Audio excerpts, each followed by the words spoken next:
Olá, povo de Deus, sexta-feira da 29ª semana do Tempo Comum, 22 de outubro de 2021.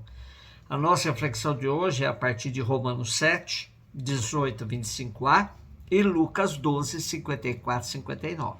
Irmãos, estou ciente que o bem não habita em mim, isto é, na minha carne, pois eu tenho capacidade de querer o bem, mas não de realizá-lo. Com efeito, não faço o bem que quero, mas faço o mal que não quero. Ora, se faço aquilo que não quero, então já não sou eu que estou agindo, mas o pecado que habita em mim. Portanto, descubro em mim esta lei. Quando quero fazer o bem, é o mal que se me apresenta. Como homem interior, ponho toda a minha satisfação na lei de Deus. Mas sinto em meus membros outra lei, que luta contra a lei de minha razão e me aprisiona na lei do pecado, essa lei que está em meus membros. Infeliz que eu sou! Quem me libertará deste corpo de morte? Graças sejam dadas a Deus por Jesus Cristo, nosso Senhor. Busquemos ajuda na interpretação desse texto à Bíblia Ecumênica, que nos diz que, para a maioria dos exegetas, estes versículos tratam da vida do cristão, mas, sobretudo, do pecador ainda não justificado pela fé. É preciso evitar fazer do conflito descrito nesse texto uma análise psicológica ou a descrição de uma experiência meramente pessoal de Paulo. Trata-se de um olhar lançado sobre o homem pecador que somente a luz da fé tornou possível. Só a fé revela e manifesta na vida do homem escravo do pecado certos aspectos cujo sentido ele mesmo não podia descobrir.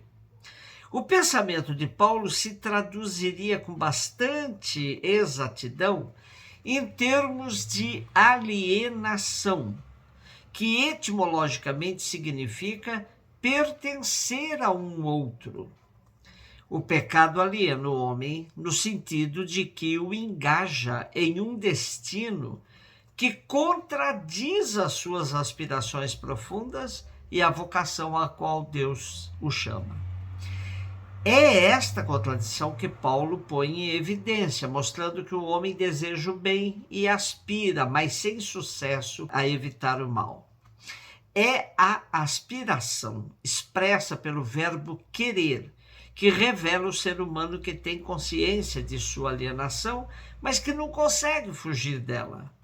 Com efeito, o máximo da alienação está expresso na frase lapidar: não faço o bem que quero, mas faço o mal que não quero. Trata-se de reconhecer que o pecado habita em todas as pessoas e que muitas vezes ele age por sobre as forças humanas. A alienação bem definida também está na afirmação: se faço aquilo que não quero, então já não sou eu que estou agindo, mas o pecado que habita em mim. Pura alienação. É o auge da alienação, pois a pessoa perde o controle sobre si mesma e se vê dominada por outrem, no caso aqui pelo pecado. E Paulo ainda coloca a pergunta fundamental: frente a essa situação, quem me libertará deste corpo de morte?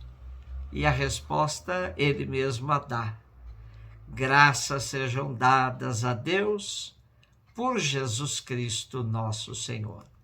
Jesus Cristo é verdadeiramente o único capaz de nos fazer vencer a alienação e nos impulsionar no processo de encontro conosco mesmos, fazendo-nos agir com coerência entre o querer fazer e a realização de fato de nosso desejo.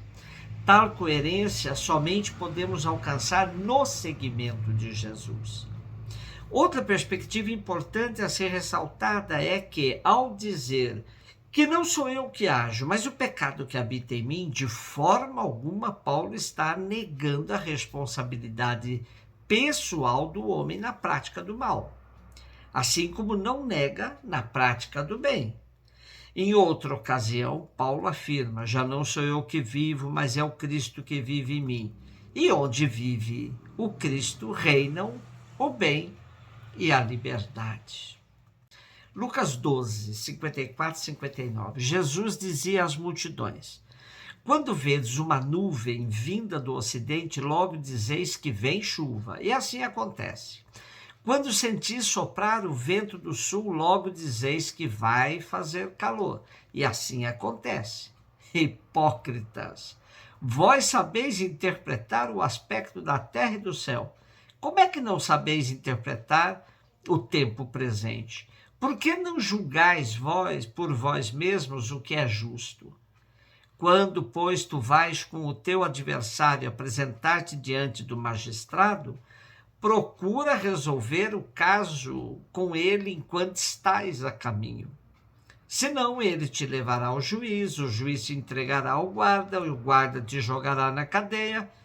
E eu te digo, daí tu não sairás, enquanto não pagares o último centavo. Este texto nos estimula a ver a importância do discernimento dos sinais dos tempos. Mas antes, vejamos a palavra hipócrita, que é própria aí do evangelista Lucas. Bem, esta palavra tem, no uso bíblico, um sentido mais amplo do que em nosso vocabulário corrente, conquanto indique, às vezes, a dissimulação voluntária. Ela marca o desacordo entre a conduta exterior e o pensamento profundo, ou a falsidade, consciente ou não.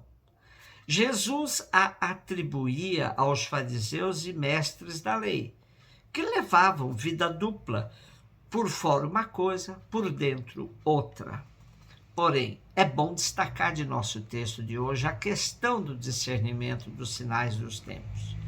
A leitura dos sinais dos tempos insere-se num dinamismo de sentido da historicidade da fé, convidando a uma intensa e perspicaz capacidade de discernimento dos acontecimentos e de entendimento da mudança.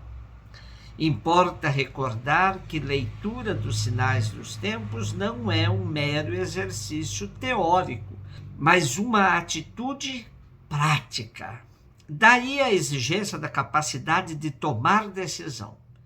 Para cumprir sua missão, todos os batizados, ou seja, a igreja, a todo momento deve escutar os sinais dos tempos, ou seja, ouvir a voz de Deus nos acontecimentos e interpretá-los à luz do Evangelho, de tal modo que possa responder de maneira adaptada a cada geração às interrogações eternas sobre os significados da vida presente e futura e de suas relações mútuas.